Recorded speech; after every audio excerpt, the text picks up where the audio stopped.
은혜 아니면 살아갈 수가 없네.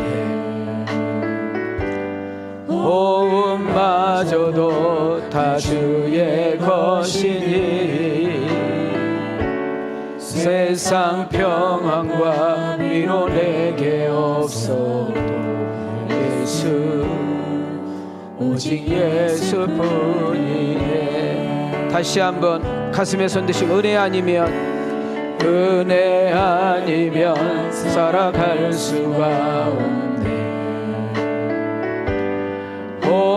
호흡마저도 다 주의 것이니 세상 평안과 내게 오해게 없어도 예수, 오직 예수뿐이네. 그 신계획 담을 수도 없고 작은 고난의 지표도 주께 묶인 나의 모든 삶 버티고 견디게 하시네. 우리 두 손 들고 은혜 아니면 살아갈 수가 없네. 나의 모든 것 다 주께 맡기니 참된 평안과 위로 내게 주시니 예수, 오직 예수뿐이네. 가슴에 손을 대시고 오직 예수뿐이네. 오직 예수뿐이네. 할렐루야. 오늘 금요 기도회는 토요일 새벽을 당겨서 드린다고 말씀했습니다. 이유는 새벽에는 기도 시간이 좀 짧기 때문에 좀 기도를 많이 하고 싶어서 그렇게 했다고 제가 말씀드렸습니다. 어떤 마음으로 어떤 모습으로 이 자리에 오셨던지 간에 성령님께서 오게 하셨습니다. 그 성령님께서 우리 각 심령의 은혜와 평강으로 채워주실 줄 믿습니다. 담임 목사의 마음은 성령님께서 이곳에 임하실 정도가 아니라 마음껏 일하시고 역사하는 밤이 되기를 원합니다. 그래서 성도들의 마음을 흔들어서 회개하는 자리에 세우기를 원하고 기도하러 왔으니 기도가 정말 되어지는 밤이 되기를 원하고 성령님께서 우리의 마음을 뜨겁게 역사해서 하나님과의 관계가 회복되어 하나님과 더욱 가까이 할 뿐 아니라 그 하나님과 동행하는 자들이 많아지기를 원합니다. 그리고 우리의 사명이 무엇인지를 깨달아 그 사명에 우선시할 수 있는 그런 복 있는 성도들이 되었으면 좋겠습니다. 이 자리는 힘든 자 있습니다. 영적으로, 육체적으로, 마음으로 아픈 자도 있습니다. 생활이 너무 팍팍하고 뜻대로 되지 않아 참 인생 힘들다, 어렵다라고 푸념하시면서 오신 분도 있을 것입니다. 어떤 마음으로 오셨든지 간에 하나님 은혜의 도가니에 들어오셔서 그분이 치유와 회복과 만지심의 은혜를 경험하고 돌아가기를 원합니다. 성령의 기름 부으심이 여러분 머리에 임함으로 찬송 부르다가 기도하다가 성령의 능력을 경험하는 밤이 되어지기를 원하시면 아멘 합시다. 그리고 말씀이 들려졌으면 좋겠고 그 말씀을 가슴에 새겨졌으면 좋겠고 그리고 그 말씀이 믿어지기를 원하고 그리고 그 말씀을 결단해서 끝나지 않고 삶의 현장에서 순종하고 적용하는 가운데 하나님이 일하시고 역사하심을 경험하고 체험하는 그런 주인공이 여러분과 내가 되기를 주님의 이름으로 축원합니다. 우리 옆 사람과 인사 한번 합시다. 기도의 간증자가 됩시다. 자, 뒷사람에게 전도의 간증자가 됩시다. 이 시간에 우리 잠깐 영상 하나 보고 제가 나오도록 하겠습니다. 영상 보겠습니다.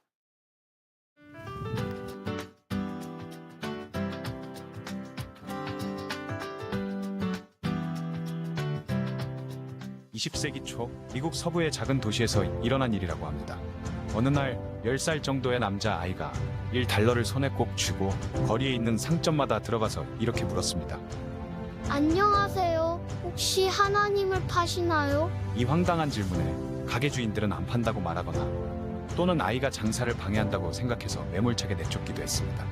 해가 점점 지고 있었지만 아이는 끝까지 포기하지 않았고 69번째 가게에 들어갔습니다. 안녕하세요. 혹시 하나님을 좀 파시나요? 가게 주인은 60이 넘은 머리가 하얀 노인이었습니다. 그는 미소를 지으며 아이에게 물었습니다. 얘야, 하나님은 사서 무엇하려고 그러니? 자신에게 제대로 말을 걸어주는 사람을 처음 본 아이는 감격하여 눈물을 흘렸고 자신의 사연을 노인에게 털어놨습니다. 아이의 부모는 오래전 세상을 떠났다고 했습니다. 그리고 지금은 삼촌이 돌봐주고 있는데 얼마 전 삼촌마저 건축 현장에서 떨어지는 사고를 당해 현재 혼수 상태에 빠졌다고 말했습니다. 아이는 의사에게 삼촌을 꼭 좀 살려달라고 빌었답니다. 그때 삼촌을 치료하던 의사가 아이에게 이렇게 말했다는 것입니다. 얘야, 삼촌을 구해줄 분은 하나님밖에 없단다. 하나님이 뭔지를 모르는 아이는 이 말을 듣고 그게 정말 신기하고 소중한 물건이라고 생각했습니다. 순진한 아이는 의사에게 말했습니다. 제가 하나님을 사와서 삼촌에게 먹일게요. 그러면 꼭 나을 거예요. 아이의 말을 들은 노인은 눈시울이 인해 붉어져서 아이에게 물었습니다. 돈은 얼마나 갖고 있니? $1요. 마침 잘 됐구나. 하나님은 딱 $1거든. 노인은 아이의 돈을 받아 선반에 있던 하나님의 키스라는 음료수를 건네주었습니다. 그리고 아이에게 이렇게 말했습니다. 여기 있단다, 얘야. 이 하나님을 마시면 삼촌이 금방 나을 거야. 아이는 기뻐하며 음료수를 품에 안고 손살같이 병원으로 뛰어갔습니다. 병실에 들어가자마자 아이는 자랑스럽게 소리쳤습니다. 삼촌, 제가 하나님을 사왔어요. 이제 곧 나으실 거예요.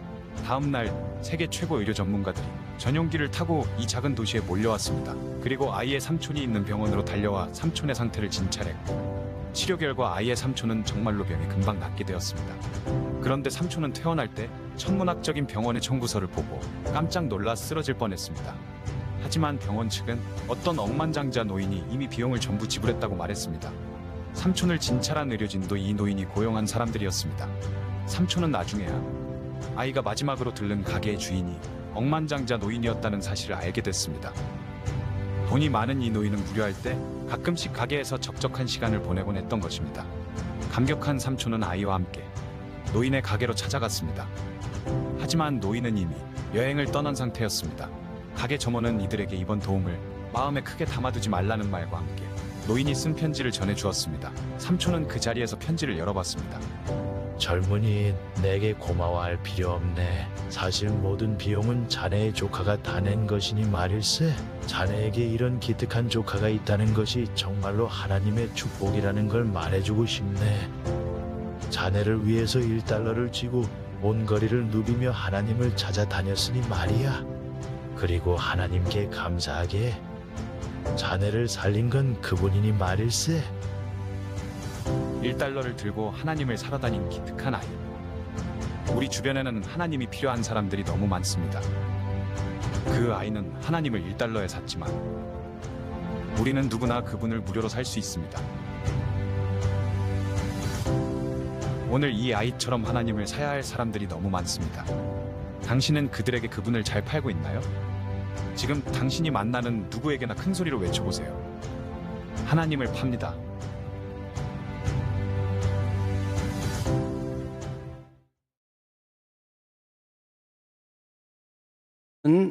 하나님을 팝니다라는 주제의 영상을 보여줬습니다.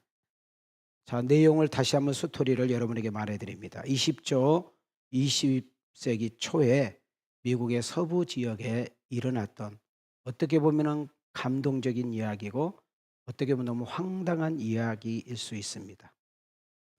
그러나 여기 제가 이 영상을 보여줄 때에는 단 한 사람이라도 이 영상을 통해서 감동을 받고 도전이 되기를 원하는 것입니다. 10살 된 꼬마는 부모가 일찍 죽고 삼촌의 돌봄 속에 살았는데 삼촌마저도 공사 현장에서 사고를 당해서 이제는 정말 생명의 위태로운 지경에 있었던 거죠. 의사 선생님은 그 아이에게 말합니다. 우리는 고칠 수 없어. 네 삼촌을 살릴 수 있는 분은 하나님뿐이야 라고 이야기를 했죠. 이 아이는 하나님이 누군지 정돈이 되어 있지 않기 때문에 그냥 물건으로 생각을 해서 그는 자기가 가지고 있는 전부의 돈 1달러를 들고 가게를 다니면서 하나님 파세요. 이 가게 하나님이 있을까요? 라고 물었어요. 여러분, 가게 주인들은 너무 황당하고 어이가 없으니까 아이가 장난친 줄 알고 쫓아버리기도 하고 너무 어이가 없다고 쫓아버리기도 합니다. 그렇게 그 아이가 69개 가게를 들린 그 마지막 가게에서 한 노인을 접하게 되지요. 이 아이는 그 할아버지에게도 동일하게 말했습니다. 할아버지, 이 가게 하나님이 있을까요? 제가 하나님이 꼭 필요하거든요. 그래서 그 할아버지는 그 아이를 처음으로 인격적으로 대해줍니다. 그래, 그 하나님 왜 필요한데? 라고 하니까 그 아이는 자기 형편을 이야기해요. 저는요, 엄마 아빠가 일찍 돌아가셨어요. 그리고 삼촌의 손에서 제가 살고 있는데 삼촌마저 일하다가 크게 사고 나서 의사 선생님이 가능성이 없대요. 그런데 하나님만은 살릴 수 있대요. 그래서 저는 그 하나님을 사야 돼요. 라고 말을 했어. 그때 할아버지는 그 아이에게 돈은 얼마나 가지고 있는데? 라고 물었지요. 그때 1달러요. 그랬어요. 그때 그 할아버지는 아이를 지그시 쳐다보면서 그래, 하나님은 1달러면 살 수 있단다 하고 그때부터 이 할아버지는 자기의 힘을 동원해서 그 살릴 수 있는 의사들을 동원했고 정말 그 의사들이 정말 천만다행으로 삼촌을 살렸어요. 천문학적인 병원비를 보고 삼촌은 기절하게 되었고 결국은 그 병원비를 억만장자가 되었다는 이야기를 듣고 염치 없지만 감사하다고 가서 인사를 했더니 상점을 보고 있었던 직원이 미안할 것 없다고 그래서 편지를 건네줬습니다. 자, 그 편지 혹시 기억하시나요? 편지 내용 뭐라고 이야기했어요? 나한테 감사할 것 없다네. 자네 조카가 하나님 살려고 몸부림을 쳤거든. 첫째는 그 하나님이 자네를 살려줬다네. 그러니까 하나님께 감사해. 두 번째로 당신 조카가 당신을 살리려고 그렇게 동분하고 애썼으니 그 당신 조카가 병원비를 다 지불한 거라네 라는 이야기를 했어요. 자, 이 노인이 그 삼촌에게 바라는 것은 뭐가 있을까요? 저는 이것은 제가 쓴 거예요. 자네 남은 인생만큼은 덤으로 사는 인생이니 자네도 누군가에게 유익이 되고 또 누군가를 살리고 모든 사람들에게 필요한 사람이 되었으면 좋겠다네 라고 하지 않았을까라는 이야기를 제가 써본 거예요. 그러면서 이 영상의 멘트는 이렇게 몰고 갑니다. 여러분, 우리 주변을 돌아보십시오. 하나님이 필요한 사람들이 너무 많습니다. 그 아이는 1달러를 가지고 하나님을 샀지만 우리는 하나님을 공짜로 팔고 살 수 있습니다. 우리 이웃들을 한번 돌아보십시오. 하나님이 필요한 사람들이 너무나도 많습니다. 그렇다면 우리도 나아가서 이 아이가 삼촌을 살리려고 하나님 파세요, 하나님이 있어요라고 말한 것처럼 절망하는 사람, 낙심한 사람, 그리고 하나님이 없는 것처럼 말하고 행동하는 사람, 죄악의 구렁텅이에서 인간 말종처럼 시궁창이 인생처럼 살고 있는 그런 죄성을 가지고 있는 자를 향하여 우리는 하나님을 팔아야 합니다. 여러분, 하나님을 사십시오. 하나님을 팝니다. 그래야 영원히 살고 영혼을 구원받을 수 있습니다. 여러분 사도행전 4장 12절을 한번 보실까요? 시작. 다른 이로서는 구원을 받을 수 없나니 천하 사람 중에 구원을 받을 만한 다른 이름을 우리에게 주신 일이 없음이라 하였더라. 자, 그 어떤 누구도 구원할 수 없어요. 오직 우리를 구원할 분은 오직 예수 그리스도인 줄 믿습니다. 하나님 파세요. 그 하나님이 곧 예수 그리스도인 줄 믿습니다. 오직 우리를 구원할 이름은 예수 그리스도. 이 비밀을 정확하게 알고 있는 바울은 사도행전 16장 우리 공부했잖아요. 31절에서 이렇게 말했습니다. 시작. 이르되 주 예수를 믿으라. 그리하면 너와 내 집이 구원을 받으리라 하고. 여러분 구원을 위해서는 장중 설명할 필요가 없지요. 아주 간단 명료하게 오직 예수만이 구원한다라는 이야기입니다. 우리 옆 사람과 인사합시다. 예수만이 구원입니다. 아멘인가요? 우리 한번 가슴에 손을 대시고 함께 크게 읽겠습니다. 시작. 우리가 기도하는 목적도 교회가 모든 것을 투자하고 쏟아야 할 것은 무엇인가요? 믿음이 좋나요? 주님 뜻대로 살고 싶나요? 주님을 기쁘게 하고 싶나요? 하나님 앞에 설 때에 잘했다고 칭찬 듣고 싶은가요? 세상의 모든 사람들은 다 죄인이기에 예수님이 필요치 않은 자는 한 명도 없습니다. 자, 우리 옆 사람과 인사합시다. 예수님이 필요치 않는 분은 한 명도 없습니다. 자, 증거를 대드릴게요. 로마서 3장 23절로 가겠습니다. 시작. 모든 사람이 죄를 범하였음에 하나님의 영광에 이르지 못하더니. 여러분 죄인이 하나님 앞에 갈 수 있나요? 갈 수 있나요? 못 가요. 자, 로마서 6장 23절은 더 천정병력 같은 소리 합니다. 시작. 죄의 삭은 사망이요 하나님의 은사는 그리스도 예수 우리 주 안에 있는 영생이니라. 결국 죄인들은 인생의 죽음으로 끝나는 거예요. 여러분 아무리 묘자리를 잘 쓰고 아무리 묘를 호화롭게 쓰고 아무리 전문객이 수없이 많이 오고 대단한 죽임을 할지라도 그의 영혼은 그냥 지옥으로 끝나는 거예요. 더 놀라운 충격적인 이야기 히브리서 9장 27절을 보십시다. 시작. 한 번 죽는 것은 사람에게 정해진 것이요 그 후에는 심판이 있으리니. 오늘 설교하고 있는 저나 여러분 설교를 듣는 여러분들 우리는 어느 날 몇 시 어느 장소에서 무엇 때문에 죽는지 모르는 것뿐이지 우리는 이미 죽음이 다 결정된 사람이에요. 여러분 죽음에 내가 몇 살, 몇 년도, 몇 달 어느 시간에 어디에서 죽는다면 미쳐버린 사람은. 근데 우리는 굳이 그거 알려고 그렇게 돌아다니고 있어요.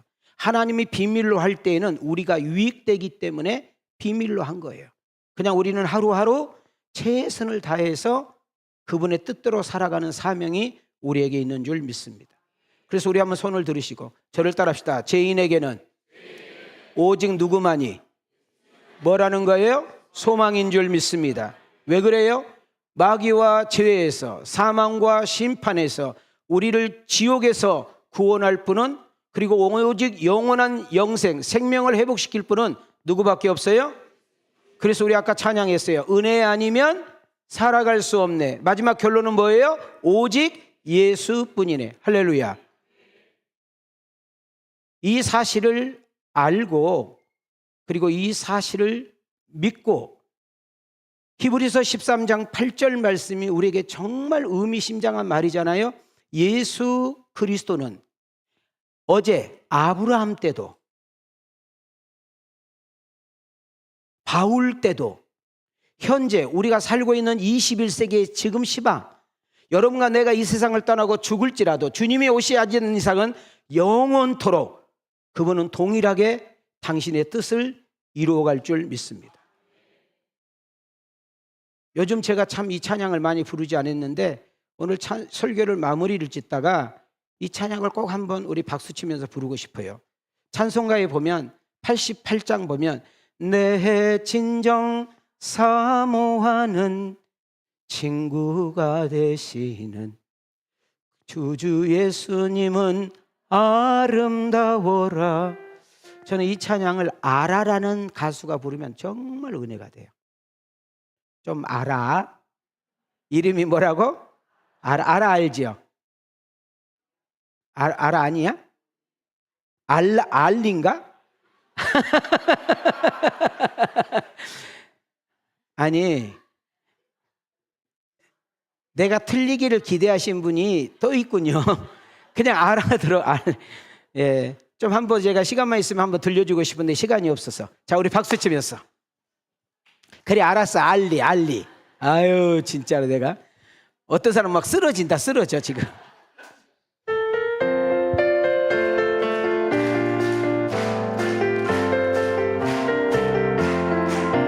내 진정 사모하는 친구가 되시는 그 예수님은 아름다워라. 산 밑에 백합하여 빛나는 새벽에 주님 영원할 때라 주옵도다. 내 맘이 아플 적에 그 위로 되시며 배아리로 좋은 친구라. 주는 저 산 밑에 백합 성가는 새손 이 땅 위에 비길 것이 없도다. 내 맘의 모든 염려 이 세상 노랗고 주님 항상 같이 하여 주시고 시험을 당할 때에 악마에게 교훈 즉시 물리시사 나를 지키네. 온 세상을 버려도 주 예수 안 버려 끝까지 나를 돌아오시니. 주는 저 산 밑에 백합 빛나는 새벽별 이 땅 위에 비길 것이 없도다. 내 맘을 다하여서 이르기를 나를 사랑하리니. 그 우리 두렵지 않고 창검도 거겁네. 주는 높은 산성 내 방패시라. 내 영혼 먹이시는 그 은혜 누리고 나시니 뵙기 원하네. 주는 저 산 밑에 백합 빛나는 새벽별 이 땅 위에 비길 것이 없도다. 제가 늘 이야기한 것처럼 여러분, 기도는 늘 해야 되고 쉬지 말고 기도해야 되고, 사무엘 대제사장이요 선지자는 기도를 쉬는 것을 죄라고 할 정도로 박윤민 씨가 몇 월 며칠 몇 시로 인하여서 운명하였습니다라고 이야기할 때는 숨이 끊어진 거잖아요. 여러분, 그때부터는 여러분이 저를 보는 것은 껍데기만 보는 거예요. 여러분이 아무리 저를 꼬집고 때리고 칼로 찌르고 불에 넣어도 저는 아예 안 해요. 그래서 여러분, 집채 많은 코끼리를 내가 다스리고 어마어마하게 싸움을 잘하는 호랑이, 사자 이런 것들을 우리가 조종할 수 있는 것은 그들과 싸워서 이길 수 있는 힘과 등치가 있어서가 아니라 영혼이 있기 때문이에요. 영혼이 있는 존재는 숨이 끊어지면 죽는 거예요.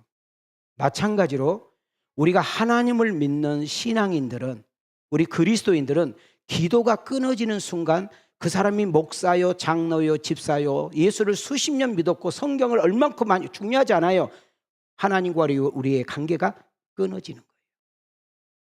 기도는 그만큼 중요한 거예요. 기도하지 않는데 가정이 평안해. 기도하지 않는데 사업이 잘 돼. 기도하지 않는데 만사형통이요. 그거는 정말 위험한 거라고 그랬어요. 오늘 새벽 혹시 설교를 들으셨는지 몰라요. 여러분, 아합이 언제 이세벨을 드렸느냐? 아합 왕이 언제 바알과 아세라를 데리고 왔느냐 하면 평안할 때, 살만할 때, 좀 여유가 있을 때 그 짓거리 했다 그 말이에요. 여러분, 우리 정말 중요한 말씀 가운데 선줄로 아는 자는 뭐 할까 조심하라? 정말 중요한 이야기예요. 우리는 어제도 하나님의 은혜로, 오늘도 하나님의 은혜로, 내일도 하나님의 은혜로, 우리 찬양 가운데 숨질 때 되도록, 우리 그때까지 내 숨이 끊어져서 주님 품에 안길 때까지 우리가 놓치지 말아야 될 것은 찬송이에요. 그럼 기도는 뭐예요? 곡조 있는 기도예요. 찬송은 곡조 있는 기도. 우리가 필요할 때만 주님을 찾고 급할 때만 기도하는 신앙은 내가 진짜 그분을 믿는지, 내가 진짜 그분을 경외하고 있는지 우리는 한 번쯤 여러분 자신을 돌아볼 필요가 있어요. 나는 진짜 하나님을 믿는 사람인지, 나는 그 하나님을 이용하고 있는 사람인지. 평상시 때는 하나님을 온데간도 내가 없다가 생각도 않고 살고 지 맘대로 살다가 급할 때만 하나님을 찾는다면 여러분과 나는 미안하지만 예수 믿는 사람이 아니라는 거예요. 저는 오늘 금요기도에 나오시고 또 온라인으로 함께 들어오신 분들이 얼만큼 되는지 모르지만 나는 여러분들이 하나님을 이용하는 자가 아니라 하나님을 경외하는 자가 되기를 원합니다. 급할 때만 하나님을 찾는 것이 아니라 내가 필요할 때는 껌 먹었다가 귀찮으면 버려버리는 것처럼 그런 우리 주님이 아니라 여러분의 시작도 현재도 앞으로의 영혼도. 여러분 차 바퀴가 있어요. 차 바퀴는 여러분이 볼 때 타이어로 가는 것 같아요. 분명히. 그러지만 타이어가 될 수 있는 것은 자동차를 딱 붙잡고 있는 축이에요. 축. 여러분 우리 인생의 축이 예수 그리스도가 되어야 되는 거예요.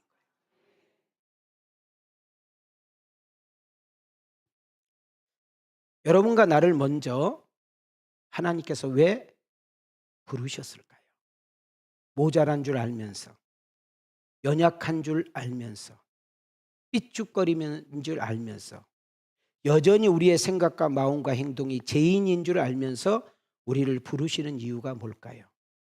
인수보다 영수보다 미자보다 영숙이보다 내가 더 의롭고 나아서 부른 것이 아니라 우리가 여러분과 내가 먼저 이렇게 주님 앞에 서 있는 것은 하나님의 은혜입니다. 이 땅에 우리 왕송교회를 왜 세우셨을까요? 왜 여러분을 남들보다 더 좋은 것을, 남이 가지고 있지 않는 귀한 것을, 남이 없는 소중한 것을, 여러분 남들이 그렇게 바라고 기대하는 것을 여러분에게 왜 주셨을까요? 왜 맡겨주셨을까요? 우리가 이 세상 살아가면서 필요한 것이 뭐예요? 건강이지요. 물질이잖아요. 우리가 예수를 믿어보니까 은사, 재능 필요하잖아요. 세상에서 나가서 사람들과 함께 견주어 보며 살려고 하다 보니까 실력, 능력은 필수잖아요.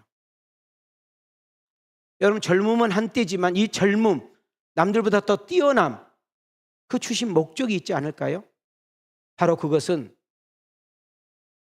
이 백성을 지으신 이유는 찬송을 받기 위함이라. 여러분 바울이 고린도 교인들에게 하신 말씀 가운데 너희들이 무엇을 먹든지 마시든지 무엇을 하든지 하나님께 영광이 되려무나 라고 말하는 것처럼 여러분 하나님의 영광, 그 하나님의 찬양 가운데 가장 중심의 축이 영혼구원, 전도에 있어야 될 줄 믿습니다. 그러면 우리가 전도해야 할까요? 왜 전도 안 하면 안 될까요? 왜 전도보다 급한 일 없는 걸까요? 내일 일을 뭐 하기 때문에? 모르기 때문에. 나 기도해야지. 근데 다음 주부터 나 내 남편에게 정말 잘해줘야지. 내일부터. 내가 진짜 우리 부인에게 잘할 거야. 내일 모레부터. 우리 이런 말을 해요. 진우가 공부해야지. 다음 주부터 할 거예요. 야 성현아, 너 컴퓨터 그렇게 보면 이번 주부터 나 끊어버려. 다음 주부터 이 손을 조사버릴 거야. 여러분 마귀가 가장 우리에게 달콤하게 무난하게 써먹는 단어가 따라합시다. 내일. 자, 또 내일 가면 또 시작. 자, 또 다음 주 월요일 가면 누구 주특기요? 여러분 마귀가 그걸 가지고 우리를 이용하고 있는데도 불구하고 우리는 마귀에게 당하고 있는 줄도 모르고 속수무책으로 당해서 오늘 여기까지 온 거잖아요. 여러분 지금 교인들은 이 찬양을 많이 안 불러요. 근데 저는 지금 생각하면 되게 웃기거든요. 제가 학생 때 청년 나이가 보통 19, 18, 19, 20, 21, 22, 23 이때 정말 많이 부르는 복음성가 중에 하나가 뭐냐면 내일 일은 난 몰라였어요. 너무너무 웃긴 것이 내가 학생 회장인데 우리 학생 부회장이요. 내가 이름도 안 잊어버려. 후남이라고. 그 애는 맨날 내일 일은 나물면서 혼자 울어. 진짜 궁금해. 어디서 사는가. 꼭 만나보고 싶어. 이름이 이후남이요. 여러분 18, 19, 20살밖에 먹지 않는 그 여학생이 비록 낮에 일하고 저녁에 학교를 공부하는 야학생이었는데 얼마나 인생이 힘들면 맨날 내일 그런데 너는 왜 이렇게 맨날 우냐? 우리도 한번 불러볼래요? 울지 말고 불러봐.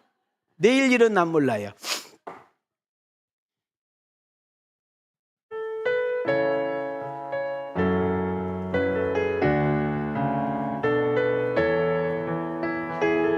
일절만 내일 일은 난 몰라요. 하루하루 살아요. 불행이나 여행함도 내 뜻대로 못해요.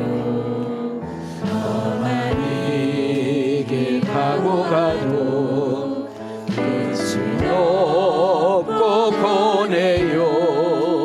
주님 예수 할렐루야 내 손 잡아주소서. 우리 두 손 들고 내일 일은 난 몰라요. 장래일도 몰라요. 날부터 사 평탄한 게 주옵소서. 저도 우리 담임 목사님처럼 참 이 노래 많이 부른 적 있어요. 손 들어봐. 아, 예수 안 믿었어? 저는 이 설교를 준비를 하면서 아까 내일 일은 난 몰라요. 마귀가 자꾸 뭘 가지고 유혹한다고요? 자, 기도 언제부터 하라고? 자, 전도 언제부터 하라고? 사랑 언제부터 하라고? 용서 언제부터 하라고? 나 이번에 진짜 꼭 구약은 한번 뛸 거야. 근데 근데 바빠서 못 읽었어. 자, 언제부터 읽으면 돼? 지금까지 어떻게 했어? 그래서 누구한테 물어보니까 제가 출애굽기까지는 다 왔대요. 왔는데 홍해 건너는데 떠날려 가버렸대. 어떤 분은 내기까지 왔대. 근데 맨날 죽고 죽어서 자기도 죽어버렸대 그냥. 저는 얼마 전에 저희 큰 집, 우리 초은이 큰 집, 작은 집 있잖아요. 그죠? 저희 큰 집이 있습니다. 저기 큰 집에 큰 형님. 제가 그 형님이 몇 살인지 몰랐더니 79이더라고요. 79. 박종삼 형님입니다. 제가 중학교 다닐 때 간혹 우리 친구들하고 이렇게 이제 집을 걸어서 갈 때가 있어요. 옛날 비포장도로잖아요. 그죠? 그럼 옛날에 예배군 중도장에게 뭘 나왔냐면 오토바이가 나왔어요. 국방부 오토바이. 그걸 딱 타고 이렇게 가면 선글라스 딱 끼고 가면 저는 그 형님이 그렇게 멋있었어요. 그래서 우리 동네 애들한테 야, 우리 형이야, 우리 형. 예배군 중대장님. 옛날에는 지금도 그렇지만은 그래서 제 어렸을 때는 사실 저 형님이 되게 저의 우상이었어요. 일단 키가 커. 제가 알기로는 80이 넘으셨어. 키도 크고 잘생기시고. 하여튼 대의로 제대로 했어요. 대의로. 그리고 세월이 한참 흘렀어요. 제가 우리 형님하고 저하고 이렇게 떨어져 서로 이렇게 그냥 뭐 얼굴 보면 형님 알았어요. 이렇게 인사할 정도가 되고 제가 형님하고 가깝게 지내면서 이렇게 막 문자하면서 늘 전화하면서 형님 혼자 사시거든요. 그래서 내가 카톡 보내주고 그리고 형님이 간혹 저에게 영상도 보여주고 막 보내주고 그래요. 막 때로는 새벽 1시, 2시에도 박 목사 이거 한번 봐봐 이렇게 보면 영어를 좀 하시다 보니까 막 그런 것들 많이 보내주셔.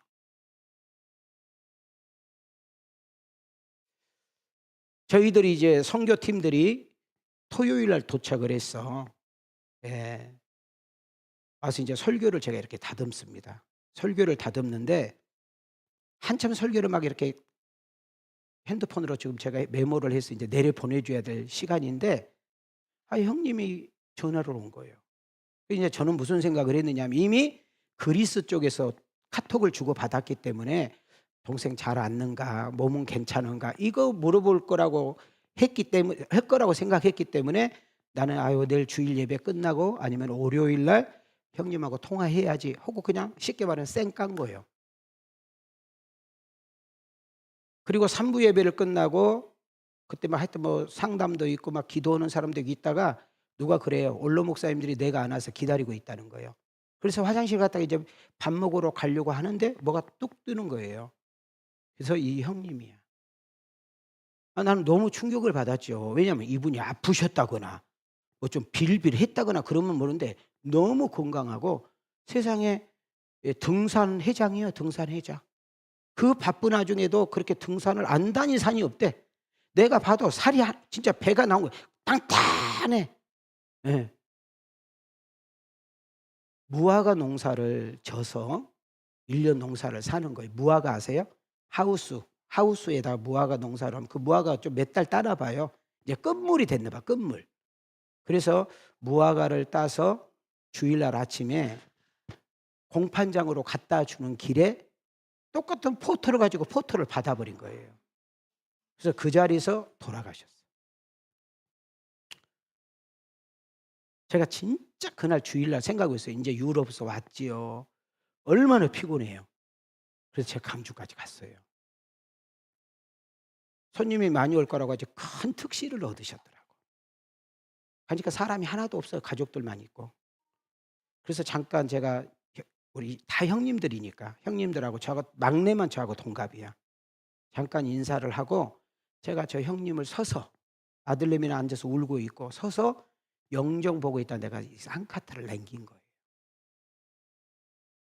그리고 제가 그 형님을 여러 개 바라보고 이미 뭐 고인 되셨지만 전화 안 받아서 미안해요. 제가 영정 보고 혼자 이야기하는 거예요. 그리고 내가 형님한테 더 강력하게 예수님을 전하지 못한 것이 너무 미안해요. 제가 만날 때 또 함께 식사할 때 형님 교회 나가. 형님이 교회 나가야지 누가 교회 나가. 형님 예수 믿어. 동생이 목사님이잖아. 그러면 어쨌든 한 번씩 교회를 나가더라고요. 연속 신앙생활 하지는 않고. 제가 더 강력하게 전도하지 못했던 거. 얼마 전에 한평중앙교회 총동원 전도주일이라고 해서 제가 목사님께 전화를 했어요. 목사님, 형님한테 교회 가라고 했으니까 꼭 좀 형님 좀 모시고 오세요. 그래서 그날 오셨다고 하더라고요. 복음은 들었겠죠. 제가 정말 존경한 형님이고 또 이 형님도 제가 목사라는 것이 너무 자랑스러운가 봐요. 그래서 우리 나비 축제 때도 오셨고 동생 프랭카드를 보면서 막 그렇게 자기가 가슴이 뛰었대요. 여러분, 제가 왜 이야기를 할까요? 오늘 여기에 저 같은 사람 많아. 전도해야 된 줄 알면서 그래 다음에 먹고 살기 힘드니까 다음에 이번은 아니야. 아유 내가 몇 번 해봤는데 그 사람 안 올 거야. 자기가 다 판단하고. 여러분 듣든지 아니 듣든지 우리의 사명은 꾸짐없이 예수님을 전하는 것이 우리의 사명인 줄 믿습니다. 저는 그래서 우리 아까 그 종삼이라는 형님의 영정 앞에서 후회하고 죄송하다고 했어요. 그리고 제가 그 형제간들에게 핸드폰을 보여줬어. 종삼이 형님이 어제 보니까 7시 15분에 전화 왔더라고요. 7시 15분에. 그러면서 벌써 다들 술이 쳤어. 그래서 제가 형님들 저 형님 보시라고. 그러니까 술들 많이 잡수지 마시고 꼭 예수 믿고 신앙생활 하라고. 형님이 아마 동생들에게 그걸 바랄 거라고. 제가 그렇게 이야기를 하고 또 곧바로 제가 올라왔습니다. 여러분 오늘 이 설교를 들으면서 아까 하나님 팝니다. 하나님 파세요라고 부르던 그 10살 먹은 아이처럼 우리가 나가서 전하기만 하면 그 복음 자체에 능력이 있는 줄 믿습니다. 우리가 성령님을 의지하고 성령이 주신 힘을 가지고 나가야 되는 것입니다. 전도는 이 핑계 대면서 저 핑계 대면서 멈추거나 포기하는 것은 마귀가 가지고 노는 거예요. 우리는 마귀에게 지는 행동 이제 그만하시고, 제가 여러분들에게 좀 부끄러운 이야기지만 내가 좋아하는 우리 형님, 정말 내가 존경하는 우리 형님, 어렸을 때 그 우상처럼 생각했던 그 형님이 믿음 생활을 정말 잘하다가 돌아가셨으면 조금 덜 속상한데, 저도 복음을 전했고 또 여러 군데에서 복음을 전했겠지요. 정말 부끄러운 군이라도 받았으면 좋겠다라는 마음은 제가 있습니다만, 그건 하나님 옆에 가봐야만 알겠죠. 자, 한번 우리 두 손을 이렇게 들으시고 저 뒤에 집중하셔요. 집중하셔. 특히 이 설교를 들을 때 여러분, 마귀들이 이 설교를 듣지 못하도록 여러분 자꾸 공격을 하는데, 여러분 자꾸 예배를 잘못 드리는 거 내 생각이라고 생각해. 여러분, 말씀만이 우리를 살려. 할렐루야. 방송실 좀 띄워줬으면 좋겠어. 아까도 왜 안 띄워주고. 시작. 배우자, 자녀들, 부모님, 친구, 동료, 이웃들 이름 붙잡고 기도합시다. 그리고 그 영혼을 찾아가 복음 전도합시다. 성령님을 의지하고 성령님이 주신 힘으로 해야 합니다. 전도는 핑계대면서 절대로 멈추거나 포기하면 안 됩니다. 한번 따라합시다. 전도하다 포기하는 것은 마귀 장난에 섞고 있는 것입니다. 자, 우리 한번 두 손을 높이 들고 그 다음 띄워줘 봐요. 전도보다. 시작. 전도보다 더 값지고 보람되는 일은 없습니다. 전도와 선교에 힘쓰며 하나님께 사랑받고 이쁨 받습니다. 전도는 선택이 아니라 사명입니다. 자, 다시 한번 전도는 시작. 전도는 선택이 아니라 사명입니다. 같이 한번 시작. 전도는 선택이 아니라 사명입니다. 전도는 해도 되고 안 해도 되는 것이 아니라 반드시 꼭 해야 합니다. 아멘인가요? 여러분, 전도가 얼마나 중요하면 전도를 꼭 우리가 해야 될 일인 줄 알기에 예수님은 떠나면서도 우리에게 부탁하고 가시고, 예수님은 순간순간 제자들과 우리들에게 어명하신 것을 볼 수 있습니다. 아까 읽었던 마태복음 28장 19절에 보면 예수님이 떠나시면서 제자들에게 간절하게 부탁하고 있는 내용이에요. 여기서 중요한 단어는 모든 민족이에요. 누구라고요? 여러분, 모든 민족 안에 나도 들어있고 여러분도 들어있고 모두가 들어있는 줄 믿습니다. 여러분, 복음의 능력은 인종을 뛰어넘습니다. 나라를 뛰어넘습니다. 여러분, 시간과 시대를 뛰어넘습니다. 오직 그 복음의 역사와 하나님의 사랑은 모두에게 전달되기를 원하는 것이 하나님의 뜻입니다. 여러분, 우리 성탄절 때 제가 간혹 한 번씩 부른 노래가 단일종이 땡땡땡 은은하게 들린다. 저 깊고 깊은 산골 오막살이에도, 2절은 이렇게 합니다. 단일종이 땡땡땡 멀리 멀리 퍼져라. 저 바닷가에 사는 어부들에게도 단일종이 울린다. 할렐루야.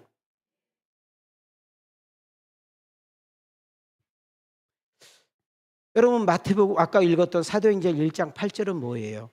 예수님께서 제자들과 이제 헤어질 시간이에요. 이 말 끝나자마자 예수님이 승천하신 거예요. 지금 그 승천하신 모습을 500명의 성도들이 본 거예요. 지금 그러면서 이렇게 말해요. 왜 보고만 있냐?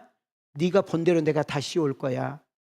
예루살렘 떠나지 말고 너희들 한 군데서 모여서 기도하면서 내가 보내준 그 영을 기다려 그랬어요. 내가 보내줄 영, 아버지가 보내줄 영을 기다리래. 바로 그 영이 성령인 줄 믿습니다. 따라합시다. 성령을 뭐하라? 기다리라. 그 다음 성령을 받아라. 그리고 뭐하라? 성령 충만하라. 그 이유가 뭐예요? 목적이 뭐예요? 땅끝까지 전도하기 위함인 줄 믿습니다. 사도행전 1장 8절입니다. 시작. 오직 성령이 너희에게 임하시면 너희가 권능을 받고 예루살렘과 온 유대와 사마리아와 땅끝까지 이르러 내 증인이 되리라 하시니라. 자, 여기서 중요한 단어는 땅끝이라는 단어고 증인이라는 단어고, 앞에 성령, 따릅시다. 성령, 땅끝, 증인. 자, 두 손 들고 따릅시다. 성령, 땅끝, 증인. 누가 그렇게 해야 된다는 거예요? 여러분과 내가. 여러분, 예수를 믿지 않는 모든 시집 식구가 예수를 안 믿어요. 나만 예수 믿어요. 거기가 땅끝이요. 여러분, 우리 처갓집 다 예수를 안 믿어요. 근데 우리 부부만 예수 믿어요. 여러분 부부가 땅끝이요. 내 회사가 지금 10명, 30명, 100명 모이는데 예수 믿는 사람이 몇 사람 없어. 여러분, 그 회사가 그 무리 가운데 섞여 있는 내가 땅끝이요. 여러분, 우리는 땅끝이라 해서 해남까지 갈 필요가 없고요, 땅끝이라 해가지고 탄자니아 갈 필요 없고요, 땅끝이라 해가지고 우간다 갈 필요가 없다니까요. 여러분과 내가 있는 그곳이 땅끝인 거예요. 그런데 우리는 우크라이나 선교사님을 선교합니다. 우리 각 나라를 선교사합니다. 내가 가지 못하니까 당신이 거기서 땅끝을 사역하니까 우리가 기도로 후원하고 물질로 후원하겠습니다. 이것이 해외 선교인 줄 믿습니다. 아멘인가요? 이거 잊어버리면 안 돼요. 자, 그러려면, 자 봐요, 우리가 전도를 하려면 반드시 뭘 받아야 돼요? 성령을 받아야. 성령을 받을 정도가 아니고 성령이 내 안에서 능력으로 나타나야 돼요. 바로 이것이 성령 충만인 줄 믿습니다. 자, 우리 찬양 한번 불러볼까요?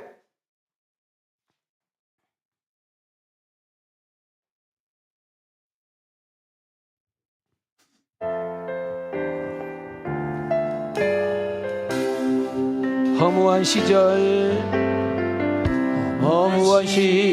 지날 때 기쁜 한숨 내쉴 때 그런 풍경 보시며 탄식하는 인분인데 그와 같이 너희를 버려두지 않으리 내가 너희와 영원히 함께하리라. 우리 두 손 들고 억눌린 자 갇힌 자 자유함이 없는 자 피난처가 되시는 성령님 계시네. 주의 영이 계신 곳에 참 자유가 있다네. 진리의 영이신 성령이 오셨네. 우리 두 주먹을 쥐시고 성령이 오셨네. 두 주먹을 쥐시고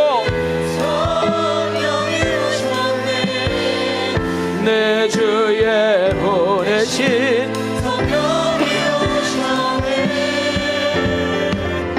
우리 인생 가운데 주님 찾아오셔서 그 나라 꿈꾸게 하시네. 아멘인가요?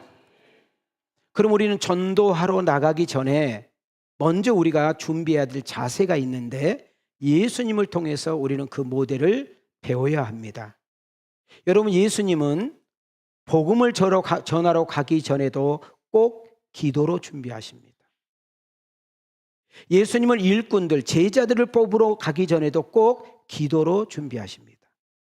예수님은 큰 사역을 앞에 두고 꼭 그분이 하시는 일이 기도가 먼저였습니다. 그래서 저희 왕성교회는 어떤 행사를 하든지 간에 뭐 없이는 안 한다? 기도 없이는 안 한다. 이번 주가 각 기간 원래 야유회인데 임원들조차도 너무 많이 나오지 않는 것을 보면서 너무 아쉬운 거예요. 그래서 우리는 전도하러 가기 전에, 잘 들으세요, 전도하러 가기 전에 반드시 우리는 기도가 먼저여야 된다. 교회까지 올 여유가 없어요? 집에서. 교회까지 갔다 갈 시간 없어요? 차 안에서. 여러분, 교회까지 올 시간이 없어요? 여러분, 과일 사가지고 걸어가면서 하나님, 내가 윤민이라는 사람에게 예수님 전하러 갑니다. 절대로 꿀리지 않게 하시고 당당하게 하시고 담대하게 하시고, 혹시 그가 발악하거나 안 좋은 모습을 보일지라도 내가 영적인 싸움에서 지지 않도록 도와주옵소서. 그가 모질게 굴지라도 너 그 예수 이야기를 오지 마! 할지라도 내가 웃음과 여유를 잃지 않게 하옵소서. 그럼 가고 나면 그 안에서 잠깐 악한 영이 장난했으니까 가고 나면 뭐지? 저렇게 요구를 하는데 웃어? 저렇게 자존심 강한 애가 내가 이렇게까지 하는데도 나에게 그렇게 여유를 부려? 도대체 저가 말하는 그 예수는 누구지? 성령의 역사인 줄 믿습니다. 마가복음 1장 35절입니다. 시작. 새벽 아직도 밝기 전에 예수께서 일어나 나가 한적한 곳으로 가서 거기서 기도하시더니. 자, 우리 가슴에 손을 대시고 저를 따라합시다. 봉사보다 성김보다 전도보다 먼저가 뭐다? 기도다. 이것은 예수님이 시청각으로 보여주시면서 우리에게 가르쳐 주는 거예요. 기도하지 않고는 일하지 않으신 예수님, 기도하지 않고는 움직이지 않으신 예수님. 그러면서 이렇게 말을 했어요. 얘들아, 내가 전도하러 왔잖니. 내가 뭐 하러 왔잖니? 전도하러 왔잖니. 야, 우리 오늘은 저 건너 마을에 뭐 하러 가자? 할렐루야.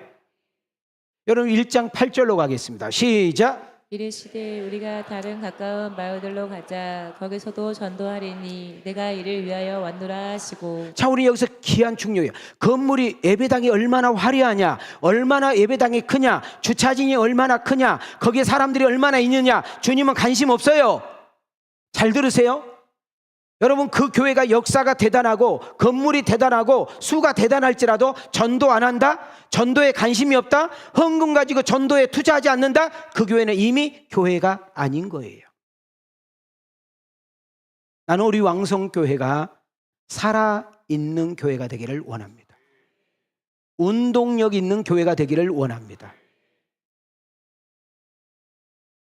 우리나라의 지금 가장 큰 숙제가 뭐예요? 아이를 안 낳으려고 한다는 거예요. 또 이야기를 들어보면 아이 하나 키우는데 2억이 들어간다? 아이를 낳으면 살 수가 없다. 뭐 이런 등등. 그리고 또 하나, 나는 우리 엄마 아버지처럼 그렇게 살 자신이 없다. 나는 아이를 위해서 내 인생을 그렇게 투자하고 싶지 않다. 노골적으로 이야기하잖아요. 어떻게 보면 이기적인 마음도 될 수 있지만은 또 들어가 보면 그 면을 이해할 수도 있는 거잖아요. 자, 그래서 어떻게 해요? 지금 우리나라가 앞으로 10년, 20년 후에는 적어도 이 인구가 유지가 돼야 나라가 돌아가는데 안 되니까 전 세계 사람들을 데리고 들어와야 되는 거예요.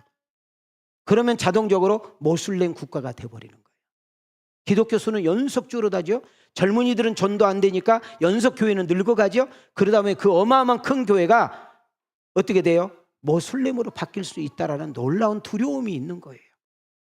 여러분, 여러분과 나 혼자 예수 믿고 끝나는 우리 왕성교회가 아니라 주님이 오시는 그 순간까지 우리 교회가 존재할 뿐만 아니라 살아 움직일 뿐만 아니라 수많은 영혼을 살려내는 일에 여러분이 십자가의 군병이 되어지기를 원하시며 우리 두 손 들고 아멘 합시다. 그래서 사도 바울을 보십시오. 우리가 지금 사도행전을 하고 있는데 여러분, 그가 전도에 올인한 이유, 자기가 전도에 목숨을 거는 이유를 이렇게 표현하고 있어요. 디모데후서 4장 2절. 시작. 너는 말씀을 전파하라. 때를 얻든지 못 얻든지 항상 힘쓰라. 범사에 오래 참음과 가르침으로 경책하며 경계하며 권하라. 여러분, 바울은 뭐에 힘썼다는 거예요? 여러분, 병치료에 힘썼다는 것이 아니에요. 성경을 가르치는 데 힘썼다는 것이 아니에요. 여러분, 바울의 초점은 오직 영혼 구원에 있음을 봅니다. 그 영혼 구원을 구원해서 복음을 전했고 그 영혼 구원을 회복시키고 구원하기 위해서 하나님의 기적을 행하신 것을 볼 수가 있는 거지요. 자, 믿음의 아들 디모데에게는 이렇게 말을 했다면 고린도 교인들에게는 뭐라고 이야기했는가? 9장 16절입니다. 시작. 내가 복음을 전할지라도 자랑할 것이 없음을 내가 부득불할 일임이라. 만일 복음을 전하지 아니하면 내게 화가 있을 것이로다. 내가 내 인생을 걸었다. 뭐에? 복음을 위해서. 내 젊음을 들였다. 복음을 위해서.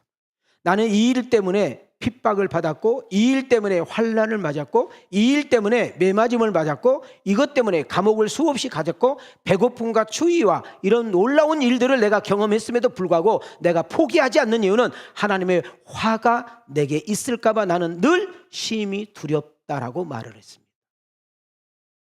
마지막 끝으로 전도에 정말 모델이 되었던 분 몇 사람을 여러분에게 명언 이야기하면서 마무리를 지려고 합니다. 전도가 얼마나 소중하고 값지면 자기 인생을 걸고 바친 분들의 명언 몇 사람입니다. 우리나라의 최춘선 전도사님, 저는 이분을 신학교 다닐 때 자주 봤습니다. 할아버지. 이분은 항상 막대기를 들고 예수천당 불신지역, 특히 서울역에 가면 이분을 많이 만났습니다. 이분은 서울역, 지하철역, 종로 사람들이 많이 모인 곳에 꼭 이걸 들고 외쳤어. 그리고 심지어 이분에 대한 이야기가 TV에 방영이 됐어. 그래서 사람들이 이분을 보면 예수 믿으세요 아저씨라고 이야기했어요. 자, 우리 한번 우리 손을 이렇게 들으세요. 옆 사람을 향하여 예수 천당 불신지요. 여러분 아무것도 아닌데 여기 모든 게 들어있잖아요. 예수 믿으면 어디 가고? 천국 가고, 예수 안 믿으면 지옥 간다는 거예요. 여러분 루이스 팔라우라는 분이 계시는데 이분은 아르헨티나 사람이면서 미국 시민권을 가지고 있었어요. 이분은 여러분 전 세계 전도자 하면 빌리그램이야. 여러분 제2의 빌리그램이라고 부를 만큼 여러분 복음 전도에 선한 영향력을 끼치고, 이분도 빌리그램처럼 전 세계를 다니면서 기본적으로 3,000명, 5,000명, 10,000명을 모아놓고 전도를 했던 분입니다. 근데 이분은 이런 유명을 했어요. 전도는 뭐가 아니라, 자, 전도는 뭐가 아니라 뭐의 표현입니다. 너무 중요하잖아요. 그다음 우리가 사는 세상을 뭐 하지 않으면, 전도하지, 복음을 전하지 않으면 그 기쁜 소식을 뭐 한다? 기억나지? 로마서에 나오잖아요. 누군가 가서 복음을 전하지 않는데 어떻게 들을 것이며, 누군가가 예수님을 말하지 않는데 어떻게 믿을 것이며. 에? 여러분 감리교를 제일 처음에 시작을 했던 존 웨슬레예요. 이 존 웨슬레라는 분은 온 세상이 나의 뭐다? 교구다. 이 말은 뭐예요? 우리는 어디에 있든지 누구를 만나든지 전도 현장이어야 한다, 그 말이에요. 우리 한번 이분이 말했던 말씀 한번 우리 명언 한번 읽어볼까요? 온 세상 시작. 온 세상이 나의 교구다. 세상 어디든 복음이 필요한 곳이 나의 사역지다. 복음은 말뿐이 아니라 행동으로 전해야 한다. 한 영혼을 전도할 수 있다면 어떤 수고도 헛되지 않는다. 돌맞기도 합니다. 사람들이 전도한다고 조롱하고 핍박하고 어려움을 준다 해도 하나님께서 전도자를 지켜주신다고 믿었습니다. 전도보다 값지고 복되고 보람된 일 없기 때문입니다. 여러분 진짜로 이 존 웨슬레 이분은요, 전도하다가 막 사람들 앞에서 얻어맞았대요. 전도하고 있으면, 설교하고 있으면 사람들이 막 떼거리로 와가지고 막 삿대질하면서 막 모함을 했대요. 그리고 심지어 경찰들이 와가지고 잡아가기도 했대요. 그러다 보니까 어떨 때는 탄광촌에 가서, 탄광촌 아세요? 거기에 일 끝나고 오는 사람을 향해서 외치고, 창녀촌에 가서 자기 몸을 팔아서 먹고 사는 그분들에게 외치고, 술집이 쫙 있으면 그 술집에서 방황하는 그들을 향해서 외치고. 듣기 싫잖아요. 그러니까 경찰에 신고하는 거죠. 그런데 여러분 잘 봐요. 7번, 6번 띄워줘 봐요. 웨슬레가 이렇게 그런 핍박과 어려움 속에서도 그가 복음을 전한 것은 하나님이 전도 현장에서 나를 지켜주신다, 이거였어요. 여러분 우리 목회자들이 이제 공부를 하다 보면 찰스 스펄전이라는 분에 대한 공부를 꼭 하게 됩니다. 설교의 모델자, 설교의 대가 하면 스펄전입니다. 여러분 그 당시에 여러분 스펄전 목사님이 설교를 하면 5,000명이 한 자리에서 들었어요. 5,000명. 그래서 전 세계 많은 목사님들이 도대체 스펄전 목사님이 저렇게 메시지가 좋고 목회를 잘할 수 있는 비결을 가서 이제 물어보면, 스펄전 목사님은 우리는 있잖아요, 내가 어쩌고 막 이러잖아요. 그분은 오면은 꼭 그런데 데리고 지하실로 내려간대. 어느 시간에나 낮에 내려간대. 그러면 항상 그 지하실에 항상 기도 소리가 웅웅웅웅 그랬대요. 그러면서 나오면서 그러세요. 저희가 부족하지만 내가 복음의 능력이 있고 이렇게 목회를 할 수 있는 것은 저들의 기도 때문에 그렇습니다. 여러분 담임 목사 많이 부족해요. 여러분들의 기도가 있어야 담임 목사를 붙잡고 성령께서 일하실 줄 믿습니다.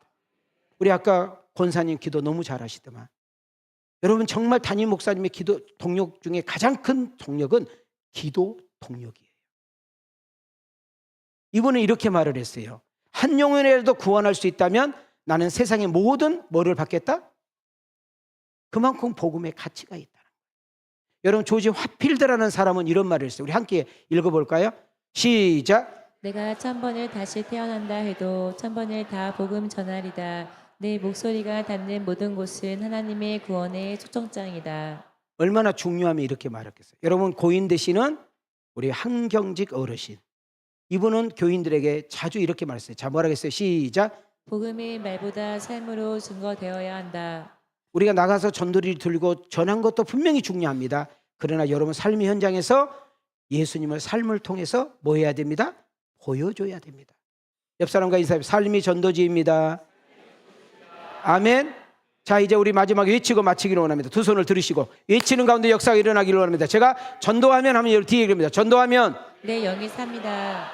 전도하면 내 영이 힘이 생깁니다. 전도 열매를 맺으면 그렇게 좋고 행복하고 보람이 있습니다. 전도하면 하나님이 높이시고 존귀하게 여깁니다. 전도하면 하나님 나라에서 스타요 영웅이 됩니다. 전도 많이 하면 빛나고 화려한 면류관 받습니다. 전도 한번 해보세요. 놀라운 일을 경험하게 될 것입니다. 자, 우리 힘만 가지고 안 되기 때문에 우리의 노력만 가지고 안 되기 때문에 우리는 첫째는 전도 뭐를 정하고 대상자를 정하고 그리고 그 영혼을 뭐하고 사랑하고 그리고 그 영혼을 어떻게 여기고 불쌍히 여기고 그 다음 뜨겁게 뭐하고 그 다음 누구의 도움을 받고 그분의 누구의 인도함을 받아서 아멘인가요? 오직 기도와 전도는 끈기와 인내가 필요한 줄 믿습니다. 우리 기도 언제까지 해야 될까요? 응답될 때까지. 전도 언제까지 해야 될까요? 그 대상자가 주께로 나올 때까지 전도해야 될 줄 믿습니다. 우리가 기도하며 사랑하며 축복하며 전도 대상자를 향해서 나가게 되면 우리 옆 사람 보고 인사합시다. 좋은 일이 있으리라. 많이 있으리라. 자, 우리 한번 이렇게 두 손을 들으시고 저를 따릅시다. 성령님, 자기를 믿는 나 윤민이에요. 이번에 꼭 한 명 이상 초청하여 한 명은 교회 정착하는 은혜를 주세요. 옆 사람 보고 내 믿음대로 될지어다. 내 믿음대로 될지어다. 아멘. 자, 말씀을 마쳤어요. 재밌는 유머를 하나 던지면서 오늘 기도하기를 원합니다. 자, 비행기 안에 일본 사람, 프랑스 사람, 미국 사람, 한국 사람이 타고 가고 있습니다. 거기는 수백 명의 이제 그 비행기 안에 승객들이 있겠죠. 근데 느닷없이 기장이 나와가지고 승객들을 향해서 외쳤습니다. 여러분, 지금 이 비행기가 지금 땅에 떨어지고 있습니다. 좀 있으면 곧 추락할 겁니다. 무게를 줄여야 됩니다.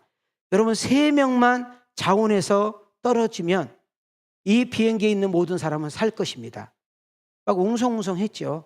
그때 여러분, 프랑스라는 사람이 외치고 이렇게 있었습니다. 죽음도 예술이야 하면서 뛰어내렸어. 뭐도 예술이야? 알아들은지 모르겠네. 그것을 보고 있던 미국 사람이 내가 질 수 있어? 그러면서 이렇게 했어요. 세계 최강의 미국은 영원하리라. 세계 최강 미국은 뭐하리라? 멋있게 탁 뛰어내렸어. 이제 그 다음에 이제 한 명인데 웅성웅성해. 한국 사람이 탁 일어났대요. 대한민국은 만세, 대한민국 만세 3번 외치더니 일본 사람을 들어서 던져버렸대요.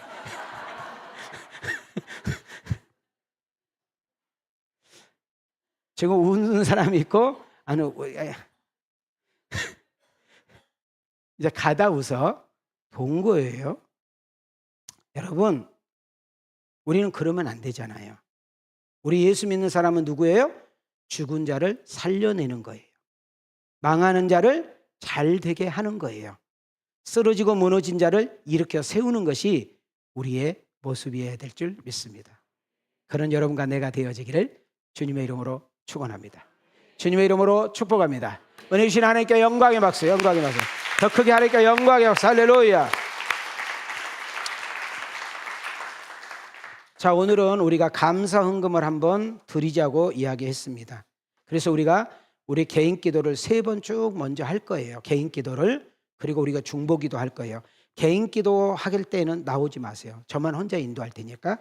자, 우리 첫 번째 왕성교회 전도가를 부르시면서 찬양팀들은 그 대신 마이크를 들고 함께 불러주시기 바랍니다. 자, 왕성교회 전도가. 그리고 초청을 한번 우리가 읽을 거예요. 자, 초청을 한번 읽고 기도할 거예요. 자, 먼저 우리 초청 먼저 띄워주실래요? 자, 이것을 가지고 기도할 거예요. 자, 초청.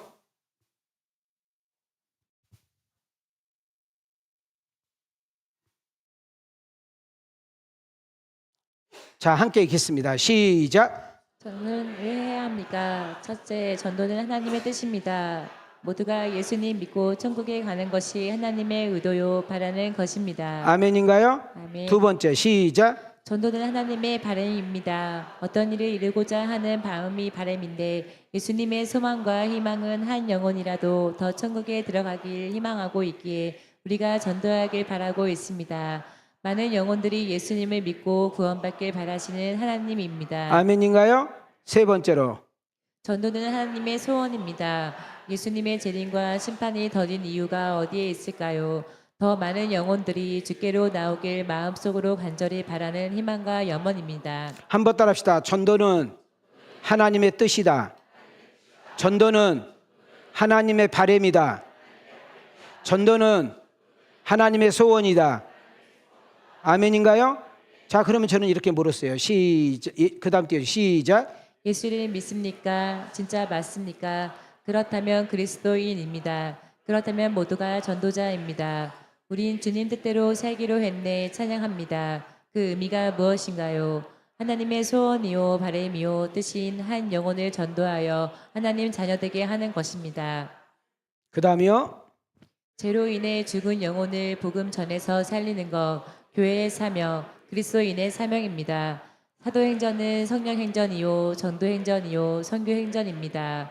우리 모두 빌립 집사같이 나가서 전해야 합니다. 시작. 전도 대상자 정하고 그 영혼을 위해서 기도하고 그 영혼을 뜨겁게 사랑하고 그를 불쌍히 여기고 성령님의 도움을 받으며 당사자에게 가서 복음 전하면 성령님이 듣게 합니다. 성령님이 믿게 합니다. 성령님이 입으로 고백하게 합니다. 성령님이 예수님을 영접하게 하십니다. 그러면 구원받고 영생을 얻고 하나님의 자녀가 됩니다. 하늘 생물책에 기록됩니다. 아멘인가요? 아멘인가요? 다시 한번 우리 교육자들만 나오시고, 자, 두 손을 드시고 저를 따르세요. 전도는 하나님의 뜻이다. 전도는 하나님의 바람이다. 전도는 하나님의 소원이다. 그리스도인이라면 모두가 전도인이다. 믿어지면 아멘. 여러분, 부모의 소원, 부모님의 바람을 하게 되면 자녀에게 부모를 통해서 떡을 얻어 먹잖아요. 하나님께 사랑을 입는 방법이 이와 같은 줄 믿습니다. 그래서 우리 오늘 첫 번째, 우리 개인 기도 3번 한다고 했잖아요. 가장 먼저 하나님, 나에게 전도하는 은혜를 주세요. 전도할 수 있는 믿음을 주세요. 전도할 수 있는 능력을 주세요. 전도, 영혼을 불쌍히 여기는 그 주님의 마음을 주세요. 그래서 우리가 오늘 감사 예물의 앞에는 기도 제목, 뒤에는 전도 대상을 써가지고 하겠으니까 우리가 가슴에 품고 함께 기도하는 거예요. 아멘인가요? 자, 왕성교회 전도가 박수 치면